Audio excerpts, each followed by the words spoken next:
سلام، سایت دانشگاه آزاد. بله خودم هست. میخواستم انتخاب واحد کنم اگه بشه. بله چرا نشه. رمز عبور سایت رو هزینه کن. خب الان یه رمز یاد واسه تو آگپ اونم بده من. آگپ ندارم آخه. خب بریز. چه دلیل داره جوون ایرانی برنامه داخلی نصب نکنه؟ حتما تلگرام هم داری ها؟ بله چشم.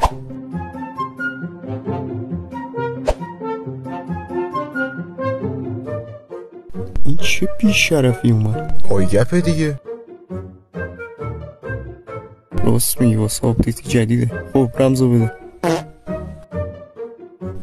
فکر کنم رمز تومونه. حالا رمز زیاد ضرورتی نداره، بدون رمزم راحت میدم. خب یه مبلغی هست اینو پرداختش کن. بفرمایید. دمشی هم رو حوازم. خب میتونی بری انتخاب واحد کنی. خب چرا نمیاریش بس؟ به به، میبینم که بدهی هم داری از ترم قبلی، چون لفتش شدی یکم دیگه هم گذاشتم روش. پرداخت کن بعد برو انتخاب واحد. خب میتونی انتخاب واحد کنی حالا. خب من این درسی که اینجا چی شد پس؟ شلوغه، سایت شلوغه، منتظر بمون تا درست شم.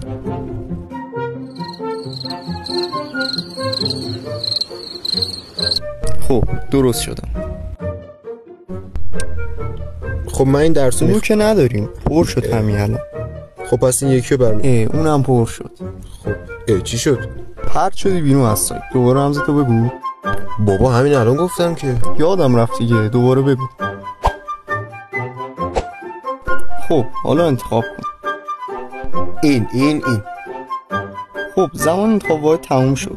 تو هم که به اندازه کافی انتخاب واحد نکردی، نمیتونی بری دانشگاه. یا تو از اضافه وایسا یا ترم بعدی بیا.